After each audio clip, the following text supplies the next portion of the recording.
سڵات علی بەم کاتتان باش بەرنامەی ڕۆماڵی هەفتەتان پێشکەش دەکەم لە دوای ڕێکەوتنی نێوان هەولێر و بەغدا هەموو چاوەڕوانی و ئاماژەکان بۆ ئەوەن کە دۆخی ئابووری هەرێمی کوردستان باشتر ببێت ئەمەش بە تایبەتی لە دوای ئەوەی کە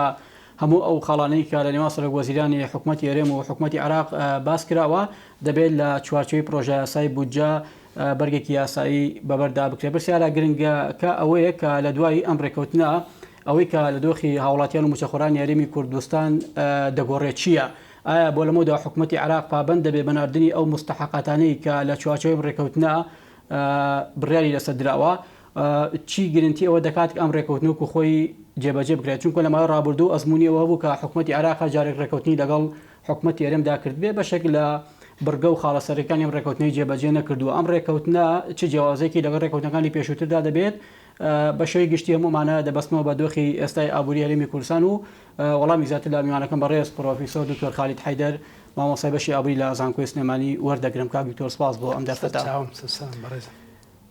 دکتۆر وەکو ئاکادیمیەک پێم بڵێیت ئەوەی لە ڕێکەوتی نێوان هەرێم و بەغدا گوزەرا بەدەلەوەی کە لە میدیا و لە زاری بەرپرسانی حکوومەتی هەرێم و حکوومەتی عێراق و تەنانە بەشێک لە ئاکادیمیەکانی ئەم وڵاتە باس کرا چی قەناعەت و تێگەشتێکی ئابووریانی لای تۆ دروست کرد ئەم ڕێکەوتنە؟ زۆر سپاس سەنەکەم بەناوی خۆی بەخشندەی میهرەبان خۆی بەتەکید ئەم ڕێکەوتنە جیاوازی هەیە کە ینی لە لووتکەی هەردوو دەسەڵات لە هەرێمی کوردستان و لە بەغاش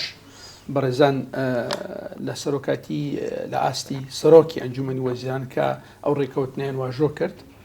خودی ئەمە جیاوازی ئەوەیە کە فعلەن دیارە هەردوو لا گەشتونەتە قەناعەت ئەو پەڕی قەناعەت کە ئەبێ ئیتر بابەتی نەوت یەکلا بکرێتەوە و حکوومەتی اتحادی حکوومەتی فیدراڵی مافی تەواو بدا بە هەرێمی کوردستان بۆ ئەوەی سوودمەند بێ لە نەوتەکەی و بتوانێت لە ڕێگەی ئاساییەوە کە سۆمۆیە و حکوومەتی هەرێمی کوردستانیش قەناعەتی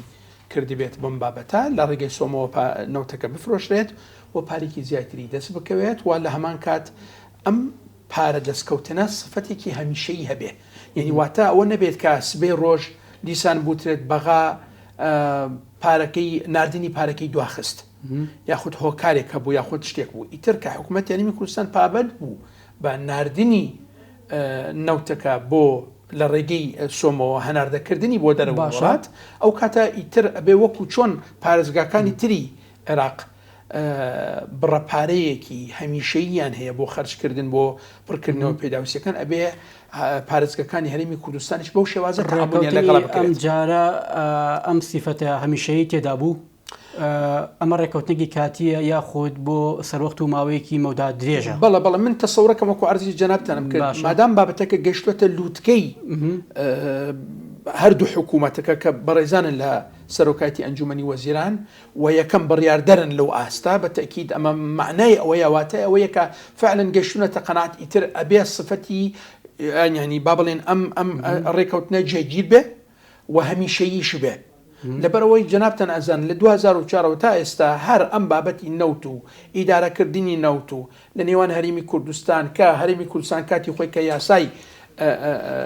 نەوت و غازەکەی پەسەند کرا لە پەرلەمانی کوردستان لەبەر ئەوەی لە بەغا ئەو یاسایە نەبووە دەستوریش ڕێگەی ئەدا بە حکوومەتی هەرێمی کوردستان یاخود حکوومەتی هەر هەرێمێک لە عێراق دروست بکرایەدا بمەزرایە بنمونە ئەو مافەی هەبوو. ئێستا ئەگەر ببووری جەنابەت ئێستا بەلامەوە سەیرە کە حکوومەتی عێراقی ئەڵێ ئەم یاسایە نادەستوریە ئەی باشە خێرا لە سەرەتاوە بەڕێ سەرۆکوەزیرانی عێراق ئەو کاتەکە نووری مالکی بوو و دوای ئەوشنیانی هەر بابەتەکە ئاسایی بوو پەسەند کرا بوو و بەپێی دەستور بواڵێ ئەگەر حکوومەتی هەر هەرێمێک یاخود هەرێمێک ینی یاسایی لە ئاستی عێراق لە بابەتێکی تایبەت یاسایەک نەبێ بۆ ڕێکخستنی دۆخی ئەو بابەتە نەوتە ئیتر بژێوی ژیانە هەموو بابەتەکان بۆ ئەو هەرێمە هەیە یعنی تەنها بە هەرێمی کوردستان نییە هەموو هەرێمەکان بۆ ئەو هەرێمە هەیە لە ناو چوارچێوەی عێراقی یەکگرتو ئەتوانێت یاسایەک بۆ خۆی پەسەند بکا بنمونە لە پەرلەمانی خۆی و ئەو کاتە بێتە چی ئەبێتە سفەتی ڕسمی و دەستوری شوەرەگرێت. ئێستا کە حکوومەتی عێراقی و پەرلەمانی عێراق باس دەوایان کرد خولی پێشوە ئێستاش باس دەوا ئەکرێت کە ئەم بابەتە نادەستوریە و ئەبێ هەڵوەشێنرێتەوەینا بابەتەکە زۆر دکتۆرمە بۆ خۆی ئۆتۆماتیکی ڕێگە خۆشکەرە بوو ئەوەی کە یاسای نەوت و گاز لە عێراق دەربچێ یعنی کۆتایی بەم بابەتی کێبڕکی نەوتە لە نێوان هەرێم و بەغدا بهێنرێت لەمای ڕابردووی عنی یەکێک لا گرفتەکانی پابند نەبوونی حکوومەتی عێراق بە مەرج و داواکاریەکانی کوردەوە بۆ کامیشە یاسای نەوت و غاز یاسایەکی لە بەغا نەبووە تا ئێستاش نییە بەڵام لە هەرێمی کوردستان هەیە کەواتە پرسیارەکەی ئەمە ڕێگە خۆشکەرە بوو ئەوەی کە ئەم یاسای نەوت و غازە دەربچێنرێ لە پەرلەمانی بەدڵنیاییەوە بەدڵنیاییەوە ئەمە فعلەن ئەمە با بڵین ژێرخانێکی یاسایی باشە با بڵین ئەچەسپێنێ لە دۆخی مناقەشات و گفتوگۆ و بابەتانە ئەو ئەم ژێرخان یاساییە والیەکە کە دۆخێکی ئاسایی ببێت ئیتر بۆ سبەی ڕۆژ نەوت نەبێتە هۆی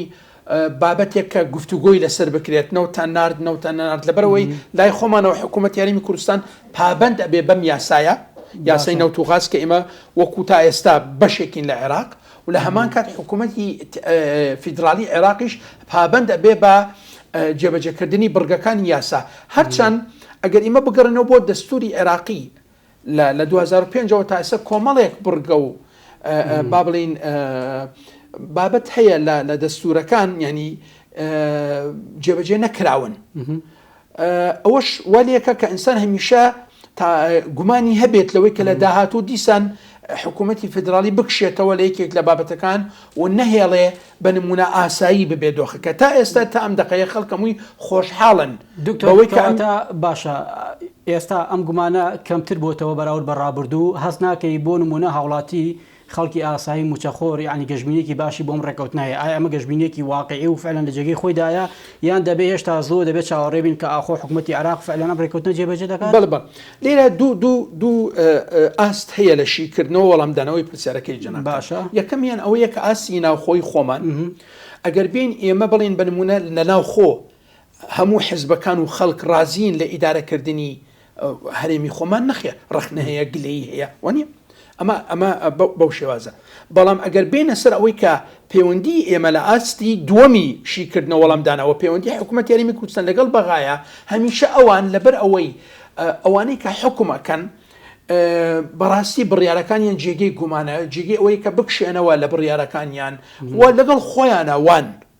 و لە ئاستی ڕێکخراوی شەفافەتی نێودەوڵەتی و کۆمەڵێک راپۆرت و وینی ساڵانە هەیە کە ئەوە ئەسەلمێنێ عێراق هەمیشە بەداخەوە لە ئاستێکی زۆر نزمدایە لە شەفافیت ئەمە معنایەوەیە کە گومان هەیە هەمیشە لە بڕیارەکانی حکوومەتی عێراقی فدرال و ئەوەش کە ئینی کرد لە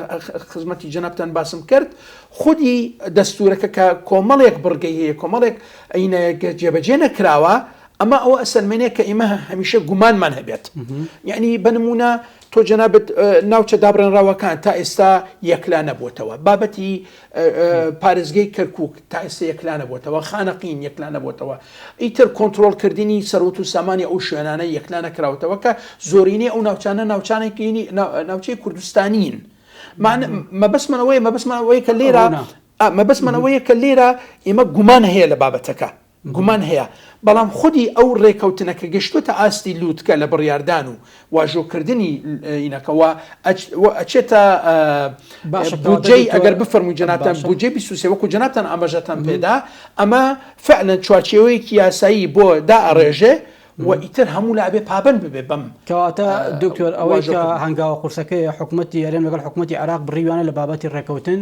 و هەنگاوی دواتر تەنها ئەوماوە کە ئەم بڕگە و مادە و خاڵانی کە ڕێکەوتنی دەربارەیەکەوە دەبێت لە پرۆژە یاسای بودجە بۆ ئەو ساڵی کە حکوومەتی عێراق داینەوە دەبێت پەسەند بکرێت بەڵێ من هەمیشە تێپەڕاندنی ئێمە ئاسانە لە پەرلەمان و دەنگە ڕەنگە ئەم هەموو لەوانەیە تێپەڕاندنەکەی ئاسان بێ باشە تێپەڕاندنەکەی ئاسان دکتۆر لەوانەیە ئاسان بێ لەبەرەوەی هەردوو لا خوازیارن کە ئەم اتفاقی ئەم ڕێکەوتنە جێبەجێ بکرێت و ببێتە بەشێک لە بودجەی 23 24 و 25ش بەڵام لێرە ئێمە پرسیارەکەمان ئەوەیە ئایا فعلەن ئەچێتە بواری جێبەجێکردن من وەکو خۆم ئەڵێم وەکو کەسێک نزیکم لە یعنی چۆن ئەڵێن لە اختصاسەکە وەکو ئابووری و ڕێکەوتن و بابەتانە ئەڵێم خۆزگەوا بێ خۆزگە جێبەجێ بکرێت خۆزگە نەوتەکە فعلەن لە ڕێگەی سۆمەوە ئەوان وا لێ بکەن کە عرقەلە و بربەست و شوە بۆ دروست نەکەن کە هەناردە بکرێت و ئێمە پارێکی هەمیشەیمان دەست بکەوێت و بتوانین ئیتر وەکو جاران خەڵک بچێتە بازارەکان شت بکڕێ ترسی ئەوەی نەبێت کە مانگی داهاتوو موچە هەیە یان موچە نییە ئەسڵەن نابێت یعنی نابێت هەوڵاتی یاخود فەرمانبەر بە بیر لەوە بکاتەوە کە موچە هەیە یان موچە نییە دواکەویان دوان ناکەوێت ئەو مافێکی ئاساییە ئەبێ بەخاوا بیر بکاتەوە لە بابەتەکە یعنی ئەم بابەتی ڕێکەوتنەکە بچێتە بواری جێبەجێکردن و فعلا هەردوو لاش سوودمەند ئەبن. ئەم ژێرخانە بتەوە ئابوووریە تۆکمەیە بۆ ئابووری هەرێمی کوردستان دروست دەکات لە داهاتووە ئەگەر خۆی جێبەجێ بکرێت؟ بە دڵنیایی من بە جەنابتان ئەڵێم بە پێ ڕێکەوتن بۆ جارێکی تر نەبێتە لێک تێنەگەشتن و نازانم چی وەزعەکە تێک بچێت بە پێ ڕێکەوتن ئەکری ئێمە بنمونە داوای بەشێک لە بودجە بکەین و بە ینی چوارچێوەیەکی یاسایی بێ کە ئێمە بتوانین ئیدارەی خۆمان بکەین ڕاستنەوتەکە هەناردە بکرێت و ئەوەی بەڵام ئیدارەکردنەکە و مانەوەی بەشێک لە پارەکە بۆ ئیتر کۆمەڵێک شتی تایبەتمان هەبێت دیسان ئەڵێ ئەیڵێمەوە بە پێ ڕێکەوتن بکرێت ڕەزامەندی بەغا بۆی من بتوانین یەدەکێکی پارەمان هەبێت و بتوانین سبێ ڕۆژ ئەگەر پێویستیمان بە حاڵاتێکی وا بوو توش خوانەخواستە تووشی قەیرانێک بوون پارەمان هەبێ بتوانین ئیداری وەزعی خۆمان بکەین وەکو ساڵی 2020 بینیمان جەنابتان بیرتانە کە کۆرۆنا و بابەتانە بۆ عێراق نزیک بوو لەوەی مایەپوچ بوون ڕابگەینێ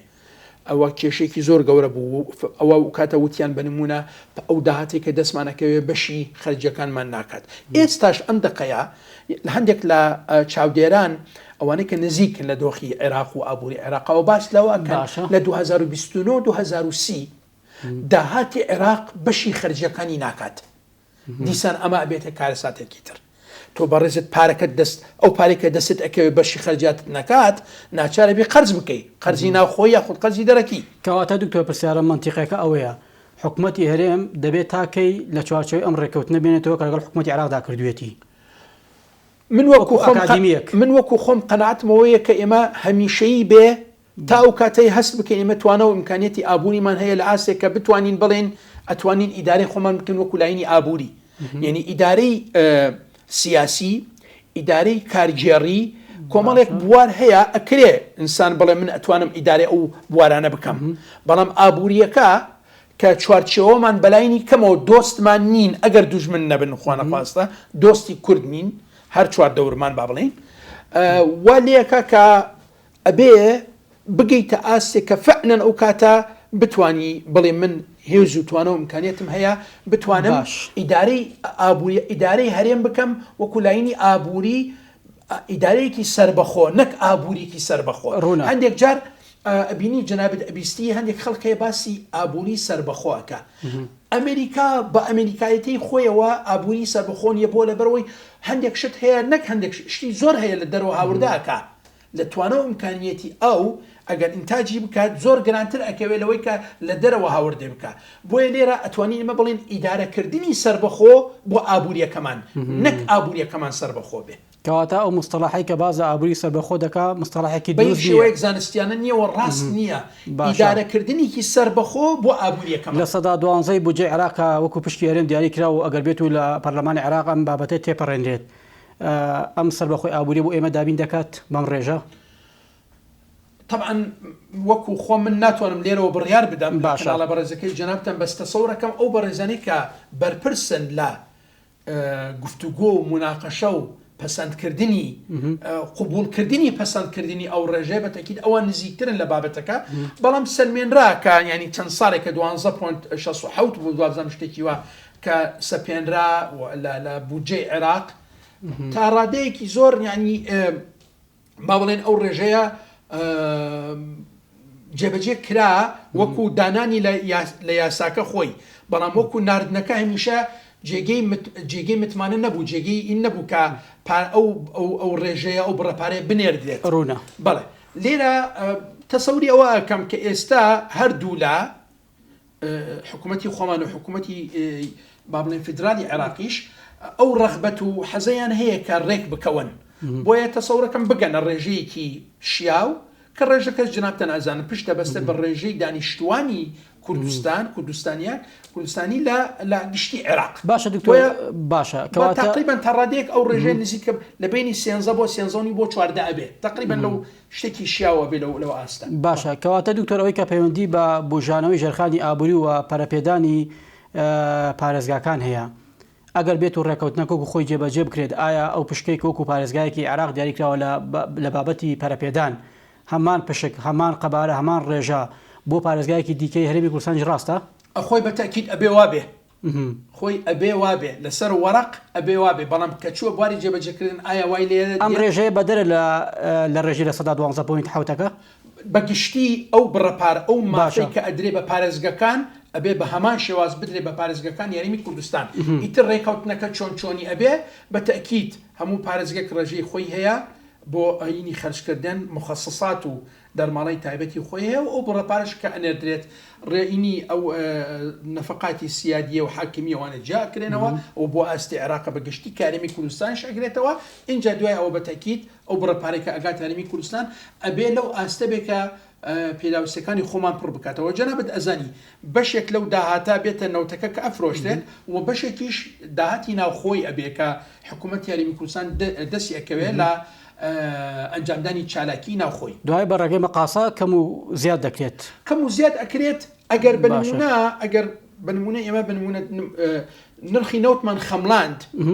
بە گریمان بە $50 $45 $60 دوای و نرخی نەوت زیادی کرد بۆ $100 بۆ $110 یاخود زیاتریش بوو ئەکرێەوە کاتە وا بۆترێت باس لە بودجێکی پاشکۆ بکەین ملحق بێ بەوەی کە ئێستا هەیە هەرچەند جەنابەت ئەبینی کە ئەوەن تا ئێستا لە گفتوگۆ مناقەشەی پەسەندکردنی بودجەکەن بۆ 3 ساڵ و باس لەوەش نەکراوە کە بودجێکی ملحق هەبێت پاشکۆ بێ بۆ بودجێ ئەم ساڵ بەڵام تەسەور ناکەم هین ڕێگریکی قانونی هەبێت ئەگەر نرخینەوت زۆر زیادی کرد لەو ئاستێکە دانراوە. وڵا دکتۆر هەرەوە پرسیارە بوون بۆ نمونە یعنی پەسەندکردنی بودجەیەک بۆ 3 ساڵی دیکە ئەمە لە زانستی ئابووریدا ڕێگایەکی دروستە خۆی یامە پێشنگەی کۆمەڵایەتی و بابەتی ئابووری دەگونجێ ئەم بودجێ لە ساڵێک بۆ ساڵێکی دیکە کەم و کورتی تێدا هەبێت بە تەکید ئەوەی کە زۆر گرنگە ئێمە بێ و بە تایبەت ئەتوانم شتێک زیاد بکەم بۆ پرسیارەکەی جەنابتەوە بە تایبەت لە وڵاتی وەکو عێراق باشە کە دەسەڵاتێکی زۆر هەیە یاخود بڕیاردەرێکی زۆر هەیە لە ئاستی عێراق بنمونە لە حکوومەتی عێراقی و ئەو کەسانەی کە لاینەکانن لە پەرلەمانی عێراق و لە ئاستی عێراق لە حکوومەتی عێراقی کە بڕیارەدەن بەڕاستیوە کاریگەریشن لە بڕیاردان لە عێراق بۆیە من وەکو خۆم تەسەڵ یەکەم نەئاسایی بێ بوجە بۆ 3 ساڵ دابنرێت لەبەرەوەی هەموو ساڵێک وەکو جەنابیشتان ئاماژەتان پێدا هەموو ساڵێک گۆڕاوەکانی خۆی هەیە ناجێگیری نرخی نەوت هەیە جەنابتان ئەزانن ئەوە کە ئێستا هەیە بنمونە تا ڕادەیەکی زۆر ناجێگیری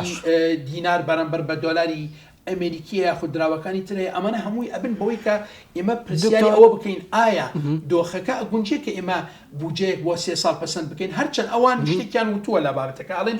هەموو ساڵ بە ساڵی خۆی مرونەتی تایە نەرمی تایە کە ئێمە بتوانین دەستکاری هەندێک لە بەرگەکان بکەین ئەوەش تایە. باش کەواتە من ڕێک وەڵامەکانت بەنیازمەوە پرسیارە بکەم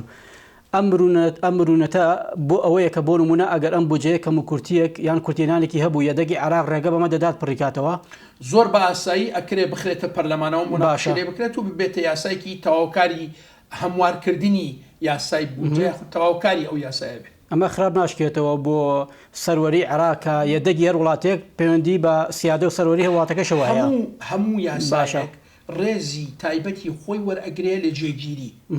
زۆر دەستکاری نەکرێت کە جێگیر بوو واتە سەلمێنرا کە ئەو یاسایە ئیدارەی ئیش و کاروباری خەڵکەکە بەڕێک و پێکی و دەستکاری نەکرێت و هەموار نەکرێت هەمیشە ئەوە بێتە جێگەی ڕێز بەڕاستی خەڵک بە تایبەت سەیریەکە بەڵام ئەوەش نابێتەوەی کە بنمونە بینیم ئەگەر لە بەرژەوەندی گشتی ئەوە بوو کە ئێمە هەموارکردنی یاسایەک بکەین بۆ ئەوەی بەرژەوەندی زۆرینەی تایە ئەوەش ئاساییە بەڵام ئەو کەسێک کە یاساکە داڕێژێ هەر لە پەرلەمانن پشت بەستن بە داتاکان لە وزارەتەکانەوە بۆیان دێت دێراسەیەکی چاکیەکەن و بەڕێزان پسپۆرانی چاک هەیە لە پەرلەمانی عێراق لە هەموو بوارەکان بۆیە زۆر بە ئاسایی ئەکرێ مناقشەیەکی چاک بکەن لەسەر بابەتەکە مناقشێکی دوور و درێژ بکەن لەسەر بابەتەکە پەلە نەکەن لە پەسەندکردنی بڕگە بە بڕگە مناقشەیە بکەن ئەو کاتە بگەنە بڕیاری کۆتایی لەسەر یاسا. یەکێکی دیکە لە پرسیارەکان دەمێ وەڵامی بۆ بگرم ئەوەیە کە بابەتی فرۆشتنی نەوتە میشە لەلایەن حکوومەتی عێراقەوە بۆ حکوومەتی هەرێم کێشەی بۆ دروست کردووە کە وەکو حکوومەتی هەرێم ینی ڕێگە پێدراو نییە کە ئەم نەوتە سەربەخۆ بفرۆشرێت کەواتە بە هەناردەکردنی نەوتی ئێرەم لە ڕێگەی کۆمپانیای سۆمۆ ئێتە عێراق دەمیدا دەخرێت بەوەی کە جارێکی دیکە ئەو بیانوە ئەو مبەڕیرە نەهێنێتەوە کە پرۆسەی فرۆشتنی نەوتی هەرێم ناشەرعیە هەموو کێشەکان لە ڕووی نێودەوڵەتی و ئەم کەیسە بۆ گرنگە طبعا هەموو کێشەکان ئەوەن فعلن لەوە سەری هەڵداوە کە عێراق وا ڕێگریە کە لەوەی کارێمی کوردستان سەربەخۆ نەوتەکە بفرۆش ئەوان ئەیانەوێ بابەتەکە بچێتە ژێر ڕکێف و کۆنتترۆڵی خۆیان ئێمەش وەکو ئەوەی کە بینیمان کە جەنابی سەرۆک وەزیران کە چووە تەشریفی بردو ئیمزای کردو و بابەتانی کردو و قبولی کردووە بە بابەتەکە بەتەکیدەوە معنی ئەوەیە کە حکوومەت هەرێمی کوردستان قبولی کردووە معنی ئەوەیە کە لێرە وەکو هەرێمی کوردستان ئەمانیش باشە یعنی لاریان نییە کە پرۆسەکە بەم شێوازە بچێتە پێشەوە و ئەوترێت کە ئێمە ئەو نەوتێکە ئەیفرۆشین هەرزانترە لەوەی کە لە سۆمۆ ئەفرۆشتێت بە لە ئاستی جیهان ئەو کورتێژ نامێنێت لە نرخی فرۆشتنی باش ئەو زەرەرەش ئەگەر ناوی بنین زەرەر ئەوەش نامێنێ ئەبێتە سوود و بێتە فائیدە بۆ هەرێمی کوردستان و بۆ ئابووری هەرێمی کوردستان لە هەمان کات بۆ ئابووری عێراقیش بۆیە تەسەورەکەم وەکو ئەرجی جەنابتانم کرد تەسەورەکەم مادەم لە هەردوو لا ڕەغبەت هەیە کە بابەتەکە بچێتە پێشەوە سەر ئەگرێ ئینشاڵڵا کەواتە ئەم ڕێکەوتنە ڕێگە خۆشکەرە بۆچی دیکە بۆ ئابوووریەکەمان چاک ببێت و بژێوی ژیانی خەڵک بگەڕێتەوە بۆ ساڵی بۆ ماین پێش 2014 یعنی لە 2012 چۆن وەزع خۆش بوو بگەڕێتەوە بۆ ئاستا بۆ ئەو کاتە ئینشاڵڵا ئەو سەردەمە باشتریش بێ ئەگەر جێبەجێ کرا ڕێکەوتنەکە وەکو مامۆسایکی ئابووری گەرنتی ئەوە دەدەی ئەگەر ئەم ڕێکەوتنە وەکو خۆی جێبەجێ بکرێت سەردەمی زێڕینی ئابووری ئەمە دەگەڕێتەوە بۆ 2005 بۆ 2012 گەرنتیکە لای من نییە لای بەڕێزانە کە بڕیاردەرن حتممە چاودێرن بۆ چوتان بەڵێ ئەمە وەکو خۆمان وەکو ئابووری ناسان برادران لە بەش و تەسەورەکەم لە زانکۆکانی تری هەرێمی کوردستانیش بەشی ئابووری با بڵین هەمویان باوردی سەیری بابەتەکە ئەکەن و تەسەوریەکەم ئەوانش هاوڕا بن لەگەڵ ماگەر ئەم ڕێکەوتنامەیە بە بڕگەکانی خۆی بەو شێوازە کە دانراوە جێبەجێ بکرێت و بچێتە چوارچێوەی یاسای بووجەوە بەڵێ ڕێگە خۆشکەرە بۆ ئەوەی کە ژیانی عێراق ژیانی هەرێمی کوردستان چاکتر ببێت ئینشاءالله. جێبەجێکردنی ڕێکەوتنەکە چی ماوە کاک دکتۆر؟ ئەوەی کە باس ئەکرێ ئێستا نەوتی هەرێمی کوردستان هەنادە ناکرێت بەهۆی هوەریەوە لاینی هوەریەوە ڕۆژانە دەست پێکاتەوە لە زاری وتەبێژی حکوومەتی عێراق. بەڵێ دەست پێکاتەوە ئیتر ئەو کاتە تەسەوڕ ناکەم هیچ بیانوویەک بمێنێکە ئیتر فعلەن وەزعەکە بگەڕێتەوە بۆ وەزعی ئاسایی وای وەکوی جاران وەکو عەرزی جەنابتانم پێش 2014 مەبەستم وەکو دۆخ نەک وەکو ئیدارەکردن لەبەرەوە پێش 2014 هەر نەوتەکەی خۆمان بە سەربەخۆی هەناردەمانە کرد بەڵام مەبەستمەوەی دۆخەکە بگەڕێتەوە بۆ ئاستی جاران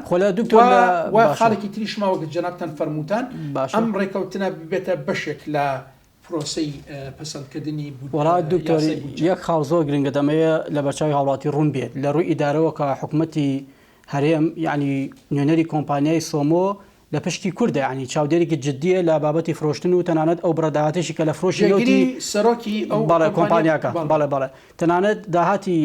فرۆشتنی نەوتی هەرێم لە بانکێکە لە هەرێمی کوردستان یعنی دادەنرێت و سەرۆک وەزیریان خۆی تەسەڕوفاتی یاسایی و دەسەڵاتی ئەوەی هەیە کە بەم داهاتەوە تەسەڕوفکە کەواتە لە ڕووی ئیداریشەوە ئێمە هەر جارێکی دیکە سوود و قازانجی دەبێت ئەم ڕێکەوتنە بۆ ئێمە بەتاکید کە ئێمە ئەو داهاتەکە دەستمانەکە لە ژێر کۆنتترۆڵی خۆمان بێت وەکو ئیدارەکردنەوەی بەتاکید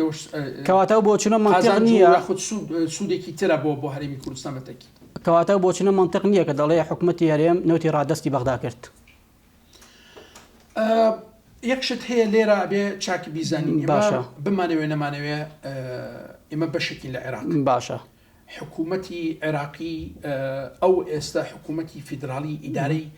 بەپێی دەستور ئیدارەی سەرجەم ناوچەکان ئەکات بەپێی ئەوەی کە دەستور پێ ئەبەخشی ئەو دەسەڵاتوینە ئێمەش بەشێکین لە پرۆسەی ئیدارەکردن بۆیە کە بەشێکین لە پرۆسەی ئیدارەکردن و جێگیری سەرۆکی سۆمۆ لە خۆمان بێت ئێمە ڕادەستی بەغامان نەکردووە ئێمە بەشێکی لە پرۆسەی ئیدارەکردنی عێراق بۆیە نەوتەکە ئێمە بەشدارین لە هەناردەکردنەکە لە پرۆسەکە بەگشتی من وا نایبینم کە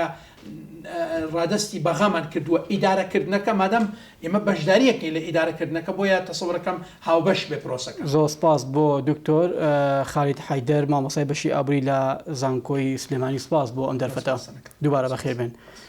بینەرانی بەڕێز و خۆشەویست هاتەوەرێکی دیکۆ بەرنامەیەکی دیکە بە هیوای تەندروستێکی باش بۆ هەموو لایەک.